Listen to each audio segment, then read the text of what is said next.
Hey everybody, today we're going to be taking a look at this creative RGB LED light kit. Let's open up the box, see what we're working with.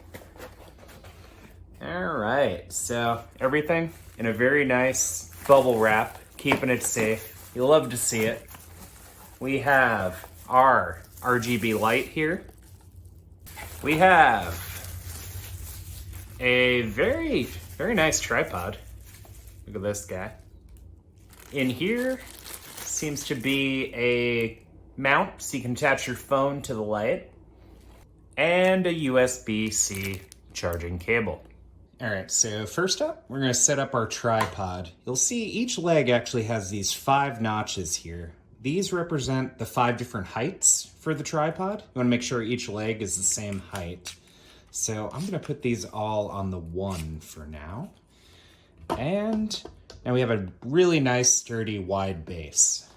Next, we're going to connect our phone holder to our light. This is very simple to do. It just slides in like that. Easy peasy. And then we screw this to the top of our tripod. On the back of the light here, we have 4 different controls. All the way to the right, this is our on-off switch. On, off, on, off.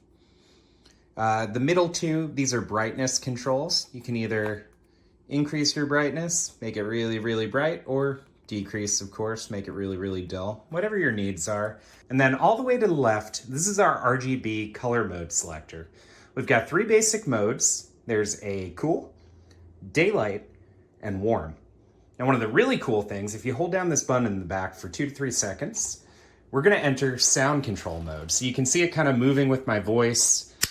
You do some claps, or if you have this playing along with music, you're gonna get some really cool effects. I love how easy it is to charge this light.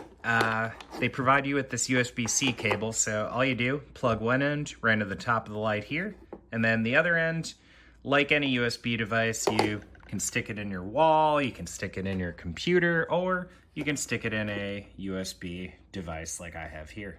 If you're a video creator or just a fan of really cool things, this is a great thing to add to your arsenal. Check it out.